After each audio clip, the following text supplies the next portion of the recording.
Good evening. Vice Admiral Ashok Kumar, Vice Chief, and other dignitaries and my friends, ladies and gentlemen, good evening once again. Just want to tell you, today is Kargil Day, very important to all of us. We celebrate our victory, in case you've forgotten about it. But it has a relevance to naval shipbuilding. Exactly 10 years back, in 2009, on this day, we launched INS Arihant. As all of you know, the first indigenously built nuclear submarine. And there are many people in the audience who were a part of it at that time, and some are still a part of it now. Sir, you have been a part of it. I've also been lucky to be a part of it. It was a great milestone to cross in indigenous shipbuilding. So I'm very happy to be here on this very auspicious occasion, as well as an auspicious date that we are discussing how shipbuilding can progress further in this country.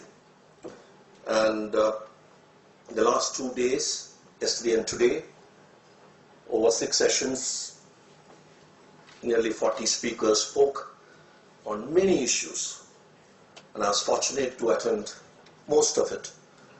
Ship design, ship construction, emerging technologies, impact of 4.0 on design, construction, twinning and high technology ones, government policies, sometimes lack of it, industry aspirations, but very nicely packaged as perspective, disparity between PSUs and private shipyards remains unsettled even at the end of it.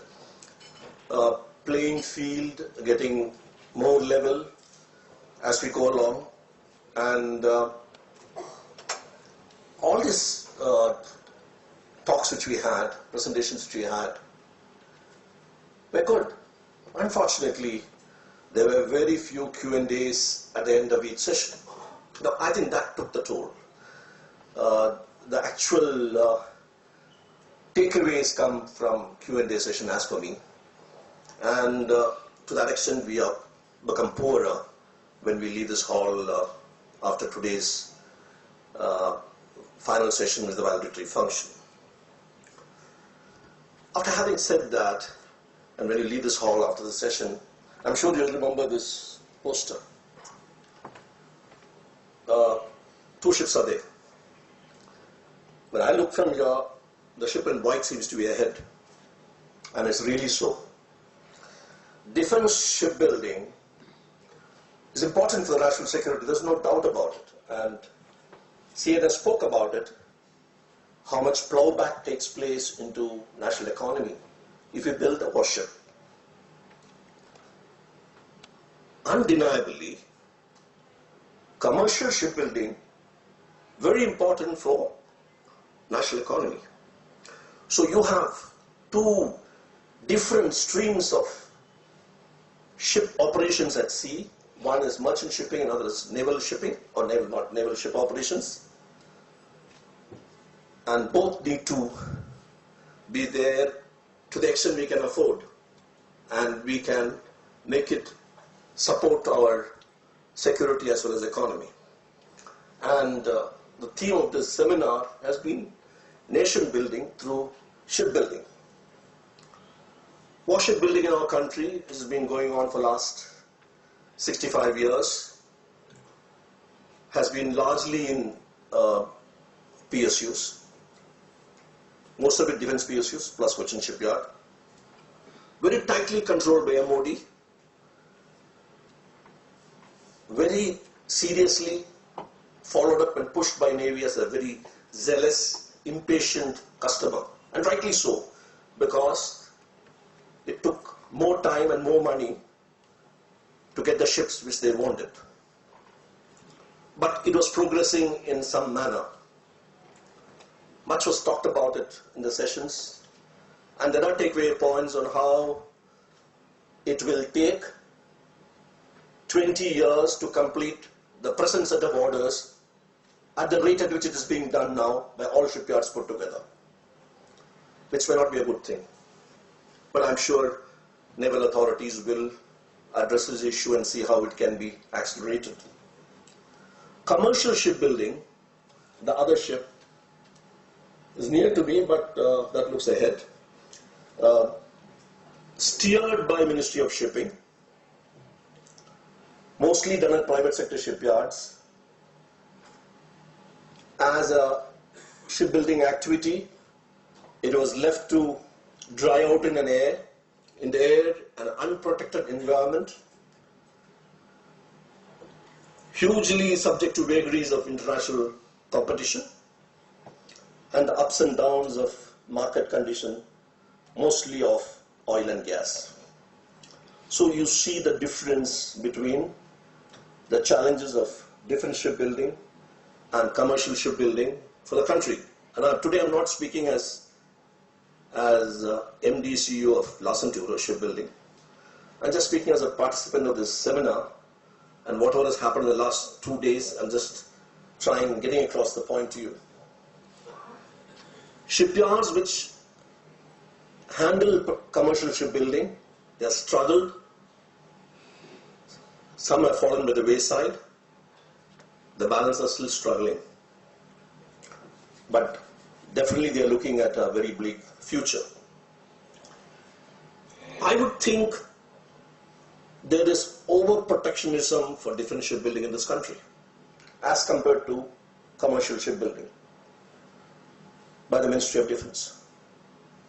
Very tightly coupled, very small number of players and they're doing it. While commercial shipbuilding, as I told you earlier, languishing, mostly under benign neglect by Ministry of Shipping. Unfortunately, Additional Secretary is not here, others could have had the benefit of telling him straight. A lot of neglect on this by the government to make sure the policies are kept in tune with what is happening internationally.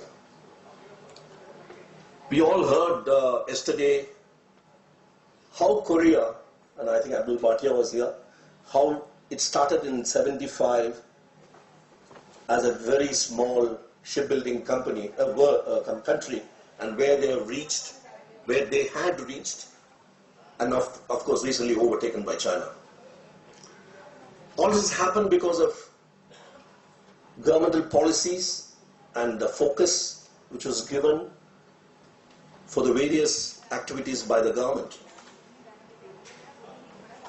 So we need to look at this very closely when we evolve policies on how to calibrate our national machinery on shipbuilding, be it for commercial shipbuilding or for defense shipbuilding, and make sure there's benefit for both of them and both progress towards attaining the goals of security as well as economy. It was also discussed very briefly how weapon shipbuilding is a niche area and therefore it cannot be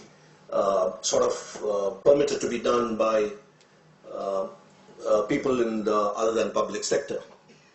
I just want to place a few points for your consideration. Weapon shipbuilding is done definitely by shipyards. The weapon ship design is done by design agencies, and in this case, DG&D. The shipyards only install it and make sure it is as per the drawing. The installation is done by the OEMs of the weapon system. The trials of the weapon system is done by the OEMs, both harbour and at sea.